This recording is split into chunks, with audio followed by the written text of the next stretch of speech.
തദ്ദേശ സ്വയംഭരണ തെരഞ്ഞെടുപ്പിൽ രാഷ്ട്രീയ നേട്ടമെന്ന CPM വിലയിരുത്തലിന്റെ മറുപുറം എന്താണ്? സംസ്ഥാനമെങ്ങും ആഞ്ഞടിച്ച സർക്കാർ വിരുദ്ധ തരംഗത്തെ യാതൊരു സങ്കോചവുമില്ലാതെ പുതിയ നറേറ്റീവിലൂടെ വെള്ളപൂശാമെന്ന CPM തന്ത്രമാണ് ഇതെന്ന് ആർക്കും ബോധ്യമാകും.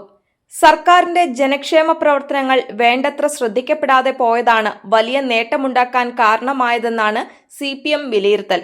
ജനക്ഷേമ പ്രവർത്തനങ്ങൾ തിരിച്ചറിയാൻ ജനങ്ങൾക്കായില്ലെന്നാണ് CPM മുന്നോട്ട് വയ്ക്കുന്ന പുതിയ നറേറ്റീവ്. തിരുവനന്തപുരം കോർപ്പറേഷനിൽ BJP അധികാരത്തിലെത്തിയെങ്കിലും കഴിഞ്ഞ തവണത്തേക്കാൾ വോട്ട് കുറഞ്ഞെന്നും CPMന് വോട്ട് കൂടിയെന്നും അവകാശപ്പെട്ട് ജോൺ ബ്രിട്ടാസ് MP അടക്കം പുതിയ ക്യാപ്സ്യൂളുമായി രംഗത്ത് വന്നിട്ടുണ്ട്. എന്നാൽ തദ്ദേശ തെരഞ്ഞെടുപ്പിലെ വോട്ടുകൾ അടിസ്ഥാനമാക്കി നോക്കിയാൽ സംസ്ഥാനത്ത് കേരളത്തിൽ 80 നിയമസഭാ സീറ്റുകൾ UDFന് ഒപ്പമാണെന്ന് വ്യക്തമാകും. LDFന് 58 നിയമസഭാ സീറ്റിലും NDAയ്ക്ക് 2 സീറ്റിലും ഭൂരിപക്ഷമുണ്ട്. മലപ്പുറം, വയനാട്, എറണാകുളം, ഇടുക്കി, പത്തനംതിട്ട ജില്ലകളിൽ UDFന്റെ സമഗ്രാധിപത്യമാണ്.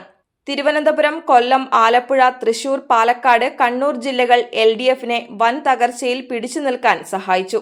കണ്ണൂരിൽ 1 സീറ്റിന്റെ വ്യത്യാസത്തിൽ മാത്രമാണ് LDFന്റെ മുൻതൂക്കം. തിരുവനന്തപുരത്ത് നേമം, വട്ടിയൂർക്കാവ് മണ്ഡലങ്ങളിൽ NDAയ്ക്ക് ഭൂരിപക്ഷമുണ്ട്. സുരേഷ് ഗോപി വിജയിച്ച തൃശൂരിൽ BJPക്ക് 1 നിയമസഭാ മണ്ഡലത്തിൽ പോലും ഭൂരിപക്ഷമില്ലെന്ന് വ്യക്തമാണ്. തെരഞ്ഞെടുപ്പിൽ ഭരണവിരുദ്ധ വികാരം ഇല്ലെന്ന CPM അവകാശവാദത്തിന് യാതൊരു അടിസ്ഥാനവുമില്ലെന്ന് കണക്കുകൾ സൂചിപ്പിക്കുന്നു.